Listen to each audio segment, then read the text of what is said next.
I lay on the autopsy table watching my mother put on her rubber gloves. The broken body being pieced together by the chief medical examiner of 20 years was none other than her most loved son. She would never have imagined 3 days ago when she slammed my acceptance letter to the police academy, that at this moment every bone she separates with her own hands is proving that I'm the disembodied piece of trash she says I am. In the early hours of the morning, Bayport police received a report about large amounts of blood found in Shadow Creek Alley. No victim was in sight. The caller assumed it was a drunken brawl gone wrong and urged the police to find the injured person quickly. Officers arrived to find the heavy rain had washed the blood into a chaotic mess. There were no signs of a victim nearby. A thorough search of the area led them to Riverside Millworks, an abandoned factory where they discovered dismembered body parts scattered across the floor. In the autopsy room, harsh fluorescent lights flickered on. "What's the situation with this case?" A calm, authoritative voice broke the silence as a woman in a crisp forensic uniform entered, followed by 2 young officers. It was Dr. Vanessa Sterling Hartman, my mother, and the most respected forensic examiner in Bayport. One of the officers said hesitantly, "Dr. Hartman, the victim's condition is bad. Maybe you should prepare yourself." My mom waved them off. "I've seen everything there is to see. Let's start the autopsy and solve this case quickly." Indeed, my mother had seen it all in her 2-decade career: decapitations, dismemberments, even bodies dissolved in cement. She was a consummate professional. But Mom, have you ever considered that the body on your autopsy table might be the son you've always ignored? Floating above, detached and invisible, I watched her work without emotion. When she unzipped the body bag, her brow furrowed deeply, not just because of the mangled remains, but because one critical part was missing. "Where's the head?" "We searched the entire factory," one officer stammered. "It's likely the suspects took it." "Fine, let's proceed." She donned gloves and began sorting the remains: bones, flesh, fragments of fingers. Each piece she identified was meticulously placed in order. The victim is male. He's between 18 and 23, roughly 5'9" to 6 feet, based on the growth plates. "Likely a student," she narrated with clinical precision. Judging by the condition of the cuts, the killers broke the victim's finger bones, radius, ulna, humerus, tibia, and femur while he was still alive. Then, they dismembered the limbs. It seems they weren't satisfied and used blunt tools. His ribs and vertebrae are almost entirely shattered. Her grim analysis left one of the young officers pale and trembling. He clutched his stomach, barely holding back nausea. The unimaginable pain and despair the victim endured hung heavy in the room. Mom turned suddenly. "Were any weapons found at the scene?" "Yes, these," the officer stammered, handing her photos of a rusted, blood-stained saw and a hammer caked in blood and flesh. The dull blade of the saw had been used to cut through every joint and bone. The pain it inflicted on a living person was beyond description. Mom frowned deeply. "This isn't random. What kind of grudge would drive someone to do this to a kid?" Even revenge killings didn't usually escalate to this level of brutality. One of the officers responded respectfully, "Dr. Hartman, Detective Sam Boone's preliminary investigation ruled out robbery and random violence. This is a revenge killing.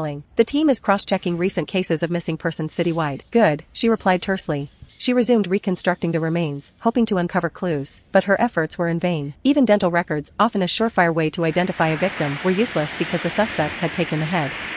Identifying a person from such a pulverized, unclothed body seemed impossible. Floating nearby, I felt a strange mix of relief and sorrow. At least Mom didn't know it was me. If she did, she'd only call me a disappointment one last time. With a heavy sigh, she muttered, "Poor kid. Whatever grudge they had with his family, why take it out on him?" For a brief moment, her eyes shimmered with tears. This was the Mom I didn't recognize. The meticulous forensic examiner piecing together every shard of bone. The compassionate woman feels for an unknown victim. It felt so foreign. I'd always known Mom didn't like me. I remember one rainy night when I was in elementary school. I had a fever, and Mom rushed me to the hospital, letting Dad, exhausted from days of overtime, rest at home. But she didn't know Dad got an urgent call not long after we left. He ran out without even grabbing his gear. That same night, he was killed in a shootout with a cartel kingpin.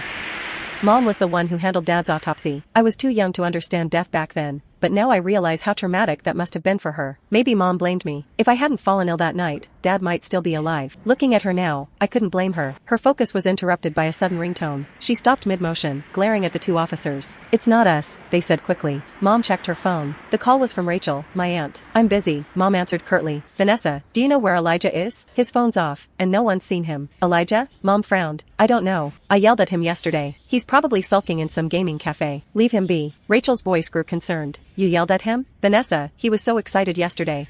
His scores were good enough for the academy." "Academy? That boy needs to get a job in IT or something. Is he becoming a cop? That would be an insult to the profession." Her voice was as sharp as ever. Rachel hesitated momentarily before saying, "It's always been Elijah's dream. He worked so hard to get those scores. I even planned to celebrate with a big dinner. I bought so much seafood." Vanessa's anger flared. "I don't care. If he applies to that academy, he can forget about calling me his mother. He can go rot wherever he wants." She ended the call abruptly, her chest rising and falling in frustration as she stood over the autopsy table, silent for a long time. "I'm sorry, Mom. I won't apply to the academy. Please don't be mad. It's not worth your health." I wanted so badly to tell her that, but as a wandering spirit, I could only hover above and watch helplessly. I wanted to cry, but ghosts have no tears. By now, Mom had reassembled most of the body, but something was missing: 2 fingers from the right hand. She frowned, instructing the nearby officer. The right ring finger and pinky are missing. Tell the team at the scene to look again. If they're not found, my spirit tensed. When I was a kid, I had teased a police dog and gotten bitten. Those 2 fingers had scars so deep they were unmistakable. That dog had to retire early because of me, and Mom had berated me endlessly. Had she forgotten? Of course, she forgot. She never cared about me. No, maybe it's better if she doesn't remember. I can't let her know she's the one who lost both Dad and me. The young officer saluted. Understood. If we can't find the fingers, it likely means they had distinctive markings. Mom nodded. Exactly. Focus on people with old injuries or tattoos on their hands. She cut off a small piece of flesh. Run a DNA test.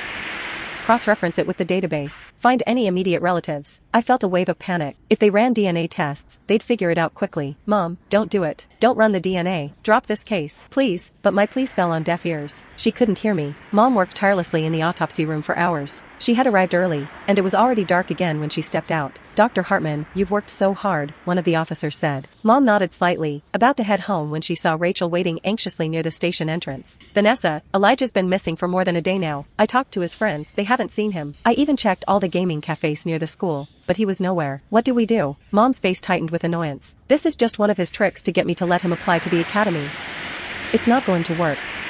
As long as he stays out of trouble and follows the law, that's good enough. He's not cut out to be a cop. Rachel's eyes filled with tears. Forget his applications. His safety is the priority right now. I just heard there's been a big case. A boy was dismembered. Aren't you even worried it could be Elijah? Mom's frustration erupted. Stop speculating about open cases that haven't been made public. Elijah is 18. He's old enough to take care of himself. If something happens to him, it's his fault for being careless and wondering where he shouldn't. Rachel froze. I'm not trying to dig for information. I'm just scared for him. Mom's gaze hardened. If he can't manage basic risk assessment, he has no business applying to the academy. He might as well go get a job at some office instead.